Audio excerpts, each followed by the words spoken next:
하나님의 말씀은 갈라디아서 5장 13절로부터 18절까지 말씀입니다. 신약성경 309쪽입니다.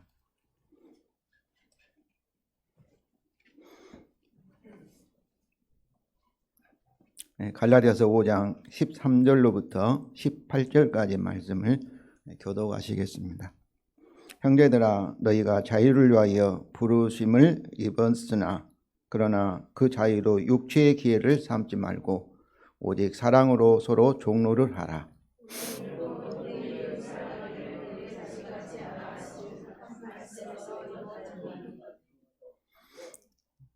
만일 서로 물고 먹으면 피차 멸망할까 조심하라.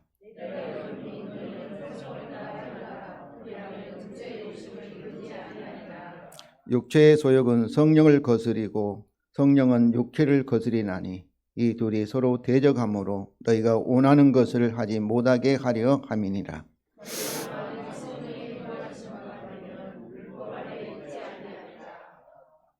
성도 여러분, 저와 여러분 이삭같이 약속의 자녀입니다.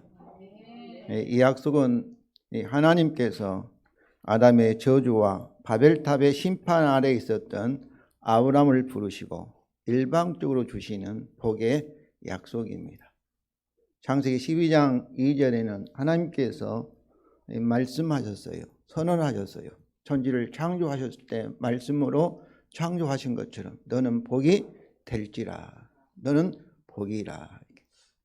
이 약속의 말씀대로 성도 여러분, 저와 여러분 예수 그리스도 안에서 복이 되며 이미 복이 되었음을 믿으시기 바랍니다.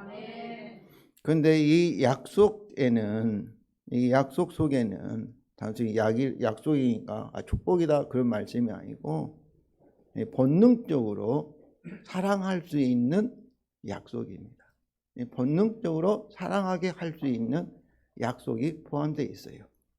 그러니까 이 성령의 약속이 포함되어 있고 성령을 통해서 억지로가 아니라 자연스럽게 본능적으로.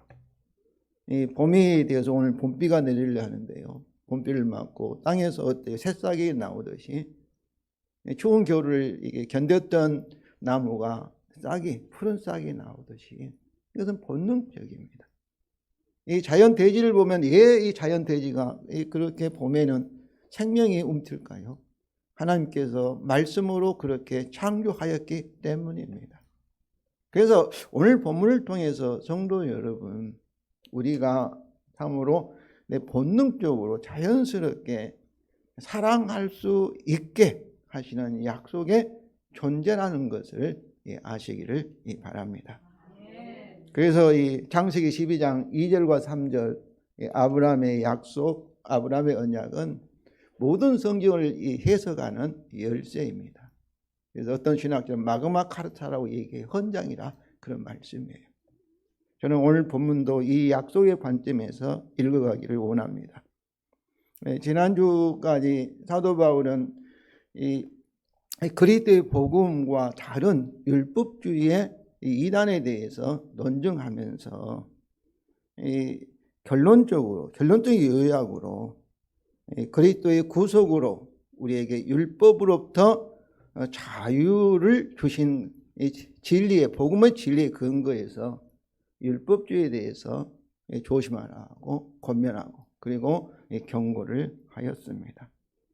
그런데 오늘 본문부터 6장 10절 결론 이전까지는 그러면 율법으로도 자유하니까 법으로 자유, 우리 마음대로 해도 되겠느냐, 율법이 필요 없다 하는 그것을 자유방임주의 이단이라고 합니다.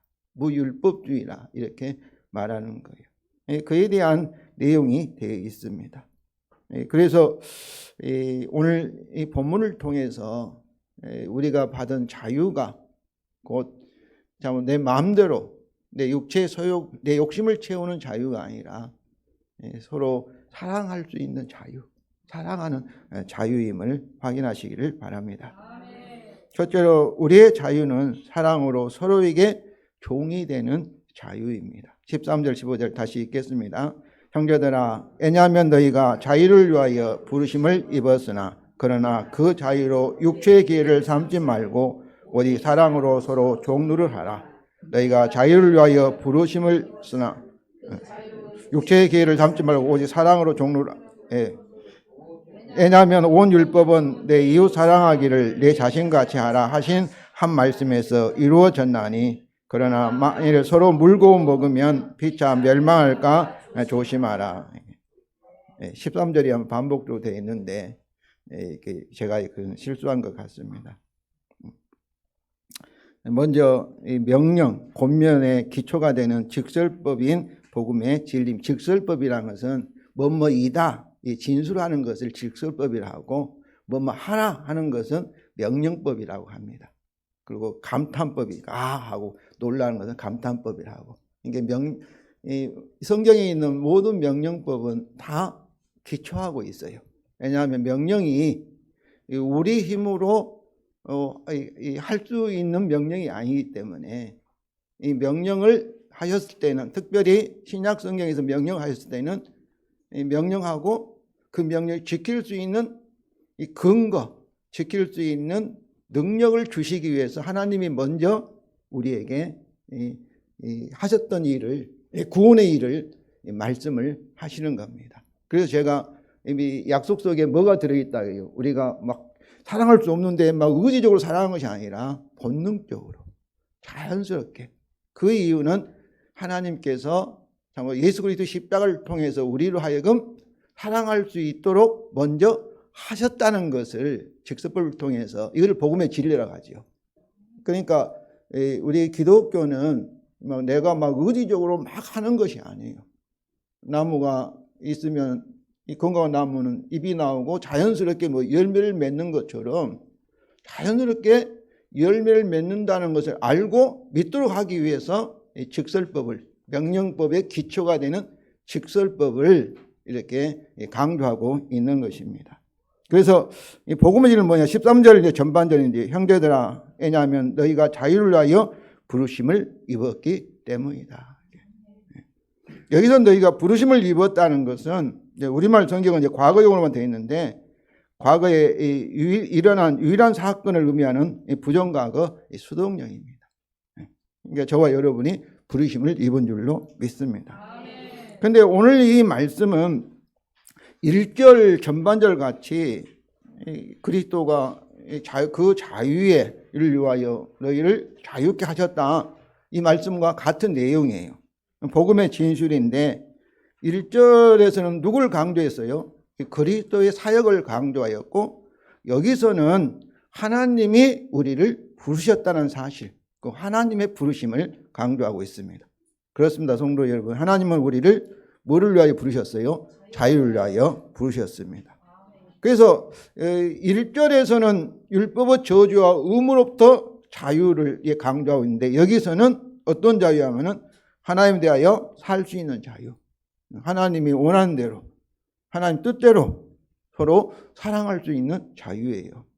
그리스도와 같이 하나님과 이웃을 점점 사랑할 수 있는 자유. 이때가 점점 우리가 완전히 사랑할 수는 없습니다.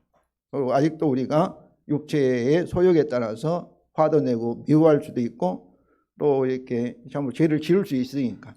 그러나 점점 우리가 죽음에 가까울수록 또 주님이 재림하면은 완전히 죄는 지을 수도 없고 미운 마음은 우리 마음에 한순간도 생길 수 없는 예수 같은 하나님 같이 사랑의 화신으로 우리가 구원받을 줄로 믿습니다. 그래서 이 자유는 사랑할 수 있는 자유예요. 죄로 인해서 우리가 타락했는데 이걸 부패하지요. 율법을 지키고 싶어도 지킬 수 없죠. 힘으로 안 되고 아무리 우리가 의지로도 되지 않지요. 그래도 이것을 우리가 전적 부패, 전적 타락, 또 무능력이라고 합니다. 예수 믿고 이렇게 잘 살아보려고 하지, 바르게 살아보려고 하지, 막 죄질로 살면 누가 있겠어요? 근데 그러지 못하잖아요. 그런데 이 자유는 우리의 부패와 무능력으로부터의 자유임을 아시기 바랍니다. 그런데 하나님의 부르심은 우리가 이렇게 거부할 수 있는 부르심이라고 해요. 바울같이 막 등등해서 정말로 이 교회를 핍박하는 사람도 하나님이 나타나서 부르시면 어떻게 했어요? 꼼짝없이 부르심에 응할 수 없다. 아브라함도, 우상을 섬기는 아브라함도 하나님이 부르시고 복을 준다 하니까 꼼짝할 수 없이 그러니까 하나님이 이것을 우리가 불가항력적인 부르심입니다. 성도 여러분, 어떤 죄인도 어떤 사람도 하나님이 이렇게 부르시면은 받아들일 수밖에 없는 그런 부르심임을 믿으시기 바랍니다. 저와 여러분도 내가 믿으려서 믿는가요? 어떻게 보면 내 의지로 믿는 것 같아요. 그렇지 않아요.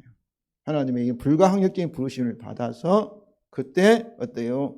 이제 알게 되고 믿게 되고 그래서 저와 여러분이 된 줄로 믿습니다. 동시에 이 부르심은 그 결과도 하나님 부르시고 도중에 포기해버린 거 아니에요. 부르시면 끝까지 구원이 완성이 되기 때문에 이 부르심은 그 결과도 보장이 되는 효과적인 이 부르심입니다.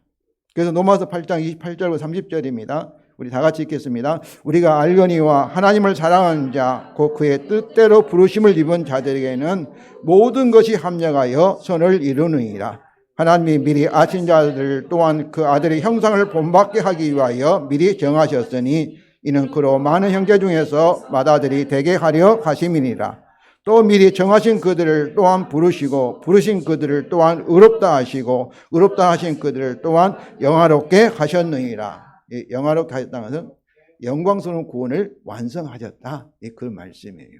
그런데 여기서 이 부르신데 어떤 자를 부르신가 보면은 어때요? 미리 정하신 자들, 예정받은 자들, 창세전에 그리스도 그리스도 안에서 정하신 자들, 예정받은 자들을 하나님이 부르신데 그 예정의 목적이 뭐예요? 그 아들의 형상, 예수 그리스도와 같이 참으로 형상을 본받도록. 그래서 예수 그리스도가 우리의 큰 형님이면 저와 여러분이 하나님 아들로서 예수 그리스도와 똑같은 하나님의 안전한 아들이 되도록 하기 위해서 하나님이 미리 정하셨고 그렇게 정한 자들을 어때요? 부르시고 의롭다 하시고 그리고 영화롭게 하셨다 그 말씀이에요. 그런데 이 28절은 유명한 말씀이죠. 우리가 알거니와 하나님을 사랑하는 자 곧 그의 뜻대로 부르심을 입은 자들에게는 모든 것이 합력하여 선을 이루느니라. 선을 이룬다는 것은 하나님의 예수 그리스도를 닮도록 하는 하나님의 형상을 회복하는 일, 구원의 완성, 영광의 구원을 주는 일이 어떤 선을 도움이 되도록 모든 일이 합력하도록 하나님께서 역사하고 주관하고 계신다. 그런 말씀이에요. 그러므로 우리 박장로님 이런 아픔, 이런 고통, 우리 이런 것도 다 하나님이 미워서 막 하나님이 무관심해서 그런 거 아니라 모든 것이 우리가 볼 때는 고통이죠. 죽음에 가까우고 이런 것도 고통이지만은 성도 여러분 다 하나님의 손 안에서 하나님을 부르심을 받은 자들 그 안에서 모든 일이 지금까지 지나온 모든 일이 하나님의 사랑의 표현이고 현재뿐만 아니라 앞으로 일어날 일도 다 참으로 나를 위해서 내 유익이 되도록 하나님께서 주관하시고 섭렵하고 계심을 여러분이 아시기를 바랍니다. 그러니까 우리가 알거니 하는 것은 이미 알고 있는 사실이에요. 이게 기본이에요. 기본. 모든 일이 뭐예요? 하나님의 사랑의 표현이에요. 정말 그렇습니다. 그러니까 예수 믿는 사람은 어때요? 우리 정집사님 기도하신 것처럼 감사할 수밖에 없어요. 그리고 행복할 수밖에 없어요. 이 사랑을 느끼니까. 모든 것이 사랑이니까. 그래서 여기서 이 주어는 뭐예요? 부르신 분 하나님께서 이렇게 하신다는 하나님의 주권이 강조되어 있는 것이죠.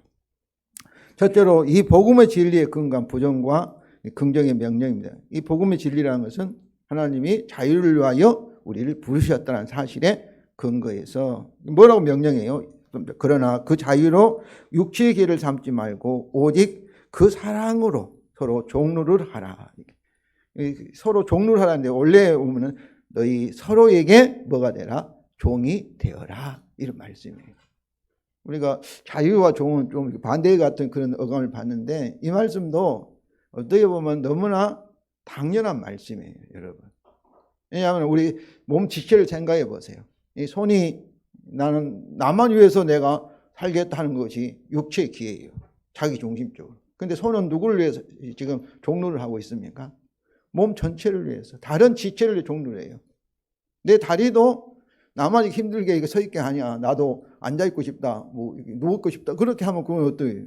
그건 정상적이 아니죠. 이 다리도 전체를 위해서. 그러니까 하나님이 창조하신 창조 질서를 말하고 있는 거예요. 우리가 타락해서 죄인이기 때문에 자기 중심으로 자꾸 세상을 보는데 너무나 익숙해서 이런 말씀이 안 들어와요. 저 자신부터 안 들어오지요. 그냥 남이 나를 기분 나쁘게 하면 화가 팍 나잖아요. 자기 중심이기 때문에 그래요. 근데 내가 종이라고 생각하면 어떻게 돼? 당연히 그 소리 들어야 돼. 그런 생각하지 않겠어요? 뭐 해라도 거부하지 않고 우리 몸이 서로 조화를 이루면서 이게 살아가는 것은 서로에게 종루를 하면서 사랑하기 때문에 다른 사람을 위해서 팔이 존재하는 것을 알고 그렇게 기능할 때 그 팔은 어떤 거예요? 병든 팔이 아니라 건강한 팔이에요. 그러나 나는 나만 위해서 하겠다 따로 이렇게 놀면 어때요? 그거는 병든 팔이에요. 창조 질서에 어긋난 팔이에요. 바로 그러니까 이런 말씀들을 곰곰이 생각해 보면 너무나 당연하고 시당하신 말씀이에요. 시당하신 말씀. 여기서 육체는 단순히 신체가 아니라 자기 중심적 이기적인 거예요. 자기 목적만을 위해서. 그리고 하나님 없이 하나님의 도움 없이 자기 스스로 자기 능력으로 자기 의지로만 하는 이기적인 존재를 성경에서는 육체 그렇게 말하고 있습니다. 어떤 때는 육체가 사람을 가리키기도 해요. 그러나 여기서는 윤리적으로 이런 존재 이기적인 자기 중심적인 이기적인 존재를 육체라 이 사르크스라 이렇게 말합니다.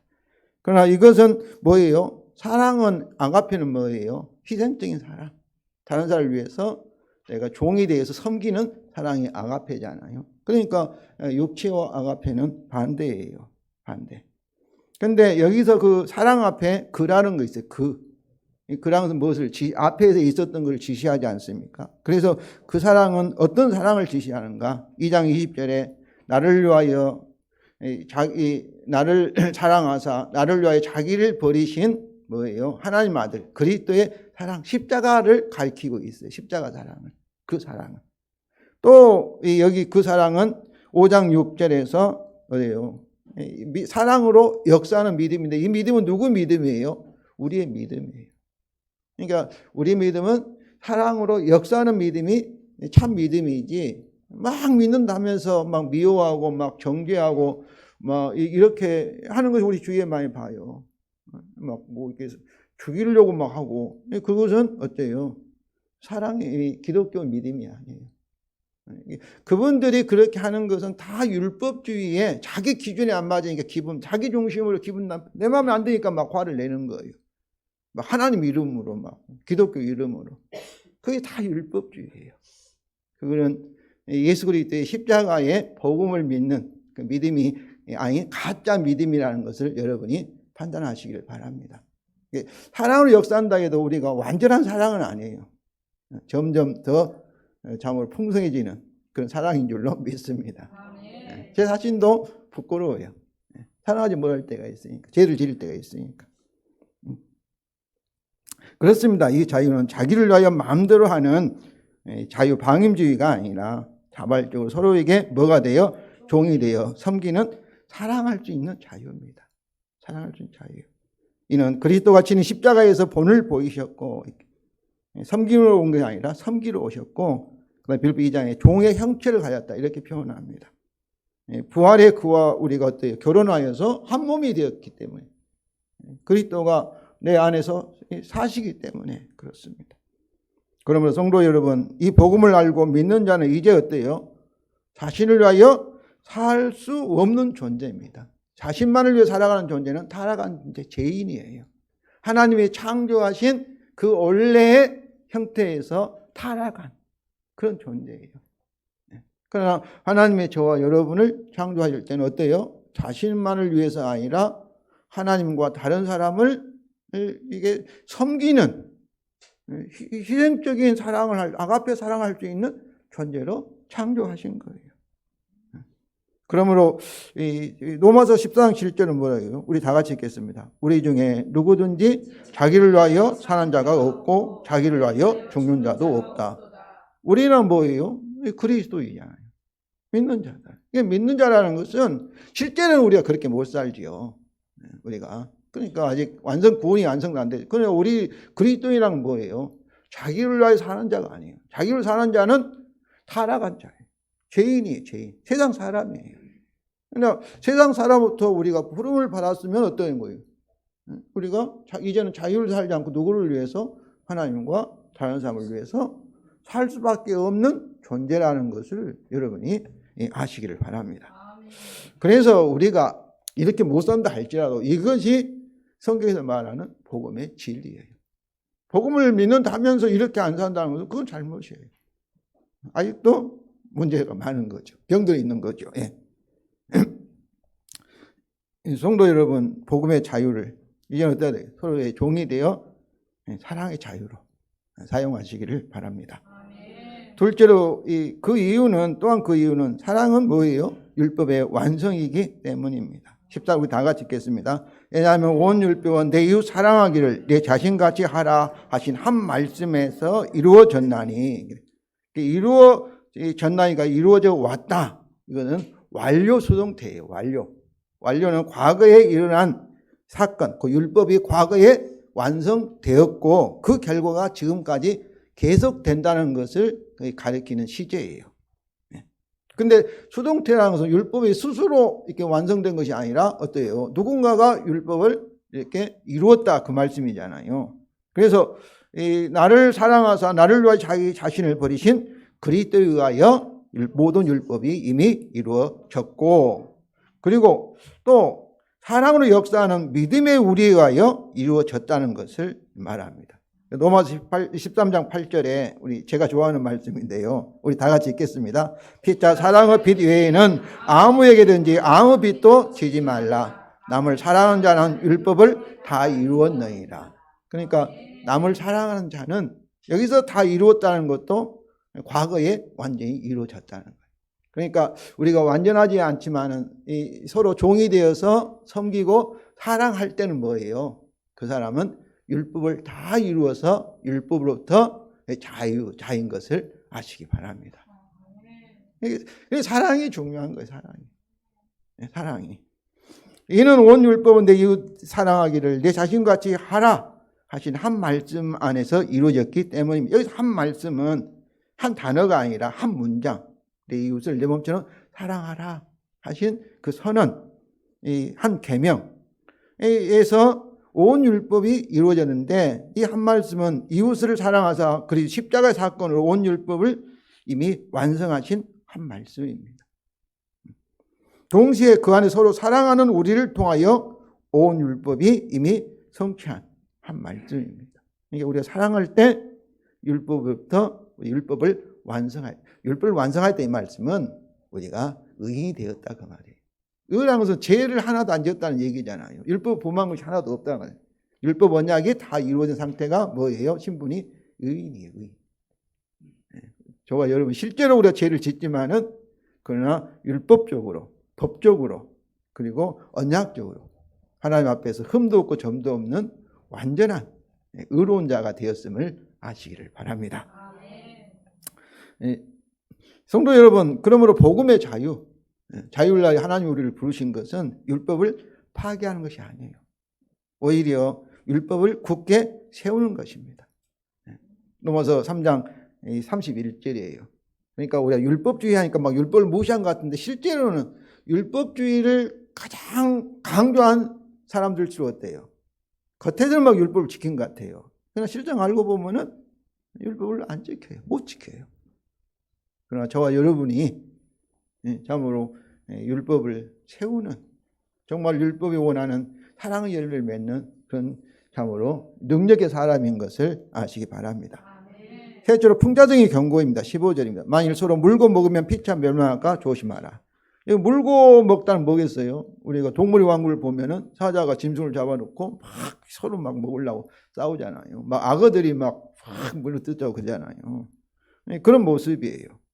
그러니까 우리가 교회 안에서도 막 싸우고 우리 가정 안에서도 막 이렇게 화내고 막 미워하고 이렇게 하면 어떠겠어요? 그 동물 같은 존재가 된다는 거예요. 그런 모습이에요. 그런 모습이에요. 그러니까 이렇게 하는 것은 서로 종이 되어 사랑의 모습과는 정반대의 모습이죠. 그러면 성도 여러분, 복음을 믿는다 하면서, 신자라고 하면서 교회 안에서나 가정, 사회 안에서나 이런 모습을 보인다면 뭐겠어요? 서로에 의해서 멸망할까 조심하라는 경고입니다. 그 믿는 자는 결코 이런 모습을 보일 수 없다. 짐승 같을 수가 없다는 것이죠. 성도 여러분, 하나님께서 우리 사람을 하나님 형상 창조할 때 우리 짐승으로 창조한 것이 아니라 뭐로 창조했어요? 하나님을 닮은. 하나님은 사랑이니까 사랑할 수 있는 존재, 자연스럽게 본능적으로 사랑할 수 있는 존재. 그런데 이 사랑이 어떤 사랑이에요? 내 마음에 든 자만 내가 좋아하고 사랑하는 것이 아니라 하나님 원수가요. 죄인이라는 것은 하나님을 반역자예요. 원수예요. 그래서 로마서 5장 10절에 원수라 될지라도 그랬잖아요. 하나님 우리를 사랑하셨어요. 그러니까 이 사랑은 바다같이 크기 때문에 누구든지 다 미워하면 안 돼요. 계속 미워할 수 없어요. 순간 화날 수 있다고 생각해요. 그러나 이 말씀은 사랑할 수밖에 없는 거예요. 그런데 그러면 생각해 보세요. 서로 사랑할 때 이렇게 자기 일생하고 서로 종이 되어서 사랑할 때 어떻게 했어요? 기쁘게도 안 기쁘겠어요? 기쁘게 행복할 수밖에 없어요.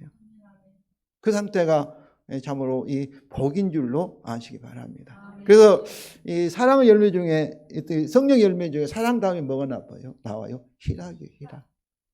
그래서 우리가 자기를 위해서 살고 내가 하면 좋을 것 같아도 순간이지만 그 끝나고 나면 얼마나 정말 기분이, 자기도 기분이 안 좋고 상대방도 기분 안 좋잖아요.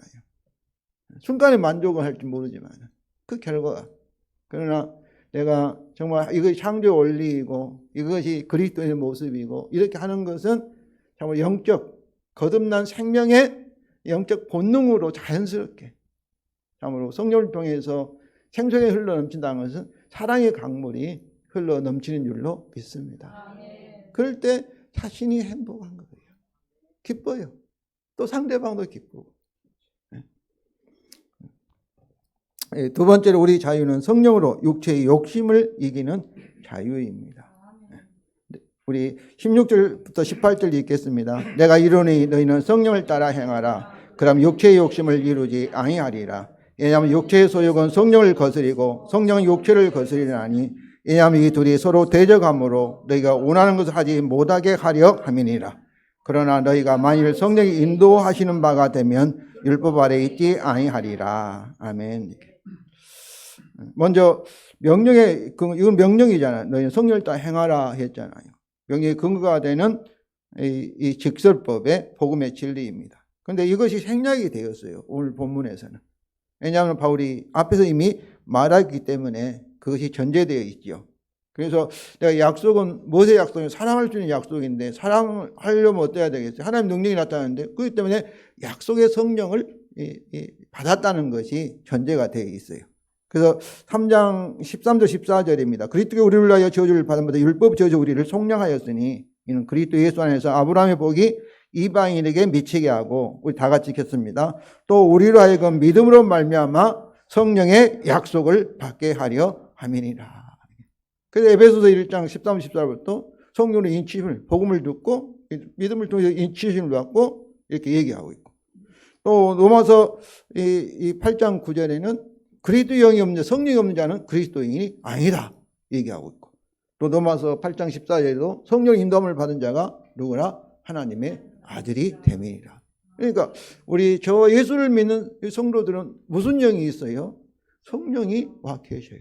그러니까 성부 하나님께서 성령으로 우리와 함께 하시고 그리고 나를 십자가에 죽으시고 부활하시고 영원히 사시고 하늘과 땅의 권세를 잡으신 우리의 주가 되시고 우리의 남편 되신 사신 그리스도가 성령으로 저와 여러분의 또 우리 가운데 함께 계신 줄로 믿으시기 바랍니다.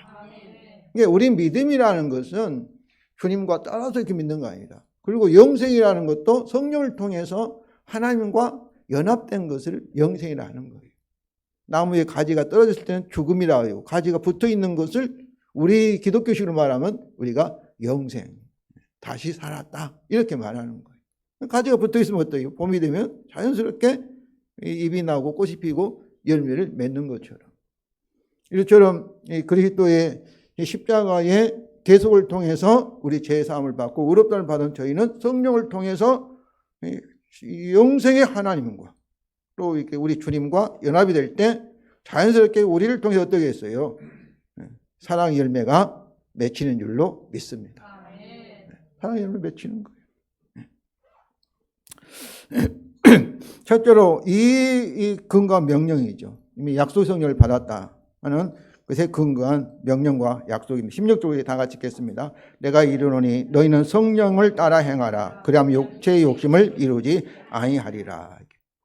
우리가 이런 말도 있어요. 한 성을 정복하기 쉬워도 자기의 마음의 성을 정복한 사람은 없다. 이게 자기를 이기는 것은 불가능해요. 자기의 어떤 재성이라든지 어떤 이기는 것은 불가능해요. 특별히 오면서도 했지만 우리가 죽음의 두려움을 이렇게 이기는 것은 불가능해요. 그러나 우리의 그 육체적인 두려움이잖아요. 한 번도 가보지 않는 게 저도 생각하면 그냥 소름이 확 돌아요. 그러나 저는 이길 수 있다고 믿습니다. 성령께서 이기게 하신 줄로 믿습니다. 가보지 않는 길도 두려움도 우리가 한 번도 그러잖아요. 제가 아직 안 당해봤으니까 이렇게 말을 모르지만 저는 성경에서 보면 우리 성도들이 죽음 마지막 원수가 육체의 이 죽음인데 저는 이미 십자가를 통해서 이겼고 그리고 함께 하신 죽음을 이기신 주님이 성령으로 이기게 하실 줄로 믿습니다. 믿습니다. 여기서 성령은 단순히 어떤 힘이 능력이 아니에요. 성령은 뭐예요? 하나님이세요. 하나님. 인격자이신 하나님이세요. 그래서 성령을 따라 행하다는 성령의 인도와 그리고 우리 육체의 힘이 아니라 내 힘이 아니라 그의 능력에 따라 하는 것입니다. 이건 단순히 기도 많이 하는 것, 뭐 예배 드린 것만이 아니라 이것은 육체의 이 욕심이 아니라 성령의 능력으로 서로에게 종이 되어 사랑으로 행하는 것이 성령을 따라 사는 것입니다. 성령에 막 충만하다면서 막 요하고 막 비난하고 막 이렇게 뭐 화내고 그 사람은 뭐예요? 성령이 아니라 성령과 반대인 거짓 영, 마귀로 충만한 거예요. 악령에 충만한 거예요. 성령은 사랑의 영인 줄로 믿습니다. 그러니까 우리가 자기는 막 성령이 충만하고 뭐 계시 받았다고 막 얘기하는데 막 열정 얘기하는데 그의 모습이 사랑의 모습이 안 나타나면 그는 가짜의 영에 사로잡혔다는 것으로 아시기 바랍니다. 그러나 이처럼 우리가 성령을 따라 행하면 어떻겠어요? 다시 말하면 성령에 따라서 서로 종이 되어 서로 사랑하면은 어때요? 육체의 욕심을 이루지 아니하리라는 약속의 말씀입니다. 둘째로 그 이유입니다. 왜 육체의 욕심을 이루지 아니하는가? 그 이유를 17절에 말하고 우리 다 같이 읽겠습니다. 왜냐하면 육체의 소욕은 성령을 거스리고 성령은 육체를 거스리나니 육체는 성령을 대항하여 그리고 성령은 육체를 대항하여 욕망하기 때문이다. 왜냐하면 이 둘이 서로 대적함으로 너희가 원하는 것을 하지 못하게 하려 함이니라. 여기서 육체와 우리 안에서 성령의 싸움이 믿지 않는 자들에게서 일어난 거 아니에요. 왜냐하면 그들에게는 뭐가 없어요? 성령이 없고 바로 이 싸움이 저와 여러분 안에서 일어난 거예요. 왜냐하면 우리 안에 성령님이 와 계시기 때문에 그렇습니다. 그래서 우리는 갈등 가운데 있는 거예요. 갈등 가운데 우리 안에 육체 소욕이 일어날 수 있어요. 그때 성령이 그걸 대항해서 싸우시고 그리고 또 성령이 이렇게 우리가 성령의 뜻에 따라 살려고 하면 어떠겠어요? 우리 안에 있는 육체가 그걸 대항해서 서로 싸우고 있다. 그런 거죠. 그런데 우리 안에서 육체와 성령이 서로 대적한다면 누가 이길까요? 저는 100% 성령님이 이길 수밖에 없다고 믿습니다. 왜냐하면 성령님은 뭐겠어요? 하나님의 능력이잖아요. 전능자이시잖아요. 그러나 우리 육체랑은 살아간 육체이지만은 그것은 우리 인간의 육체이기 때문에 비교한다는 것은 비교할 수가 없죠. 하나님과 우리 사람이 싸우면 누가 이기겠어요? 하나님이 이길 수밖에 없죠. 그런데 특별히 이 우리의 승리, 성령이 이길 수밖에 없는 그 이 근거가 이미 결정되었어요. 이것은 그리스도 십자가에서 이미 결판이 났기 때문입니다. 5장 24절 우리 다 같이 읽겠습니다. 그리스도 예수의 사람들은 육체와 함께 그 정욕과 탐심을 십자가에 못 박았느니라. 이 말은 십자가에서 우리의 육체와 그 다음에 이 정욕과 탐심이 이미 죽었다고 얘기해요. 심판받았다고 얘기해요. 그런데 성경은 이미 죽었으면 왜 우리에게 육체가 남아있는데 아직 남아있어요. 언제까지? 언제까지? 그러니까 죽음은 이미 예수 그리스도께서 십자가에서 죽음을 이기셨어요. 완전히 정복하셨어요. 그래도 우리가 죽어가고 있잖아요. 우리가. 그것은 주님이 재림하실 때까지는 아직, 이게 이미와 아직이라는 이것이 영원한 갈등이 아니라 임시적인 템퍼러리 그런 이론적인 그런 구조 속에 살고 있어요. 그러니까 우리가 갈등하는 거죠. 그러니까 우리가 완전하지 않아요. 그런 모습을 보일 때 여러분도 서로 아직 완성 안 됐으니까 그런가 보다. 그러나 결국 어때요? 완성될 것으로 서로 이해하시고 또 봐주시기 바랍니다. 서로에게. 네가 그러니까 나 계속 미워하고 그럴 수 없는 거예요. 그럼 똑같이 되는 거예요. 서로가. 그런 모습 보일 때 그래. 지금은 완전하지만 언젠가는 내 남편이 누구처럼 예수처럼 될 거야. 내 아내가, 내 자녀가, 또 옆에 있는 성도가 그리스도의 산에 있다면 누구처럼 될 거예요? 예수와 같은 하나님의 아들이, 완전한 아들이 될 거다 하고 서로 기다리시면서 이렇게 인내하시기를 바랍니다. 그래서 그러면 성도님, 우리 안에 계신 성령이 우리로 육체 소욕을 이기가 서로에게 종이 되어 사랑의 하심을 확신하시며 절대 소망하시기를 바랍니다. 여기서 이 중요한 것은 너희가 원하는 것인데 원하는 것을 하지 못하겠는데, 그러니까 우리가 원하는 것이 중요해요. 원하는 것. 우리가 주님을 믿는다면서 계속 내가 내 원하는 것, 자기만을 막 원하는 것, 그 육체 소욕을 원하는 거죠. 그러나 이제 우리가 어떤 존재예요? 이제는 사랑을 우리가 이 복음성 있잖아요. 우리가 사랑받기 위해서 태어난 사람이라고 막 그런 노래 있잖아요. 근데 그 노래 바꿔야 될 것 같아요. 사랑받는, 그건 맞아요. 틀린 얘기 아니에요. 그러나 우리가 사랑하기 위해서 태어난 존재, 사랑하기 위해서 우리가 창조된 존재, 사랑하기 위해서 우리가 구원받은 존재. 그렇게 여러분, 사랑하기 위해서 부름받은 존재. 그렇게 여러분 바꾸시기를 바랍니다. 사랑할 수 있습니다. 그 복음의 능력, 우리가 한 거 아니라 성령께서 그렇게 해주죠. 그러니까 중요한 것은 뭐예요? 우리 원하는 것이 뭔가가 중요한 거예요. 자기 중심으로 나는 사랑받기만 하고 내가 대접받기만 하고, 이것은 육체의 소욕을 원하는 거예요, 자기가. 그러나 이 복음의 진리를 정말 깨닫고 나의 존재는 이제 나를 위해 존재하는 것이 아니라 누구를 위해서, 바로 다른 사람을 위해서, 종이 되어서 하나님을 위해서, 그것이 나를 위한 거예요. 최종적으로. 결국 나를 위한 거예요. 내가 행복하고 기쁘고 결국 나를 위한 거예요. 우리 몸 지체를 놓고 볼 때 그러잖아요. 자기만, 이 세상에 존재한 것 중에서 자기만을 위해 존재한 거 없어요. 다 지금 이 과일 나무도 누구를 위해 존재하는 거예요? 사람을 위해서. 다 이렇게 존재하는 거예요. 짐승이 약육강식의 짐승인데 자기만을 위해 좋으니까 그런 싸움이 된 거예요. 우리 동물에 대해서 막 지금도 막 중동이 전쟁하고 있잖아요. 자기를 위해서 하는 거예요. 그러나 서로를 위해서 종이 됐다면 전쟁하겠어요? 네? 동물이 되었기 때문에 그런 거예요. 그러나 우리가 정말 하나님의 창조하신 상태, 서로 사랑을 위해서. 그것이 곧 나를 위한 거예요. 중동에서 생각해보면 이란도 선교도 많이 나고 서로를 위해서 한다면 난 모두 다 만족해 살 거예요. 그런데 서로 믿지 못하고. 그러니까 미국은 들어와가지고 군대하고 또 이쪽에서는 막 서로 막 갈등 일으키고, 그러니까 못 살고 서로 죽이고 파괴하고 그런 모습을 보이고 있잖아요. 이것은 국제 정치적으로 그러지만은 우리 가정이나 교회 안에서는 서로 양보하고 종이 되면은 어떠겠어요? 그건 다 모두 다 행복하게 만드는 줄로 믿습니다. 이것이 복음의 능력이에요. 이것이 구원의 능력, 하나님의 능력이에요. 이것이 새 언약의 축복, 약속이에요. 성도 여러분, 천지가 흔들려도 새 언약대로 다 사랑할 수 있게 될 것을 믿으시기 바랍니다.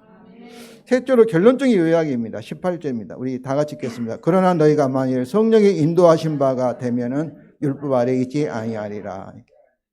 성령의 인도가 된다는 것은 뭐예요? 성령의 인도를 받아서 우리가 사랑하게 되면은 율법 아래 있지 아니하다. 율법의 이 저저음으로부터 자유롭다는 것이죠. 왜냐하면 우리가 성령의 인도하시게 되면 어때요? 서로 사랑으로 율법을 이미 모든 율법을 다 이루었기 때문입니다. 그러니까 율법으로부터 자유롭게 될 수밖에 없는 것이죠. 성도 여러분, 오늘 본문을 통하여 이 복음을 통한 율법의 자유가 자신만을 위한 자유가 아니라 성령을 통하여 스스로 서로에게 종이 되어 사랑하는 자유라는 것을 알았습니다. 이것이 복음입니다. 복음을 믿는다 하면은 바로 이것이 포함되어 있는 거예요. 아, 나는 나를 위해서 할 수 없는 존재가 되었구나. 믿지 않는 자는, 불신자는 뭐예요? 죄인은 자기를 위해 사는 자인데 이제 나는 내가 실제 그렇게 못 산다 할지라도 이것이 복음의 진리라는 것을 아셔야 돼요. 그러면 성도 여러분, 사랑의 온자탄의 영화가 있는데 손장원 목사님이 영화잖아요. 근데 우리가 막 대단하다고 막 칭찬만 해요. 저는 그럴 수 없다고 생각합니다. 왜냐하면 영웅이라고 대단하다고 그러면 나는 할 수 없다는 걸 전제하잖아요. 그러나 우리가 닮을 수 없는 우리 영웅이 아니라 우리가 손장원 목사님 같이 사랑할 수 있는 보통 그리스도의 모습, 정상적인 건강한 그리스도의 모습이라는 것을 아시기 바랍니다. 약속의 하나님이 그리스도 안에 있는 우리도 손장원 목사님 같이 성령을 통하여 사랑하게 하시고 계심을 여러분이 믿으시기를 바랍니다. 이것이 복음의 구원이기 때문에 그렇습니다. 성도 여러분, 아직 육체가 우리에게 남아있기 때문에, 죄성이 남아있기 때문에 서로 미워하고 화내고 싸울 수 있고 다툴 수가 있지요. 그러나 이것은 건강한 그리스도의 모습이 아니라 짐승 같은 모습이라는 것을 여러분이 아시길 바랍니다. 우리가 예수님 믿을 바에 짐승처럼 살아야 되겠어요? 우리가 하나님의 창조하신 참 인간, 진짜 인간, 그런 모습을 서로 보여주시면서 사시길 바랍니다.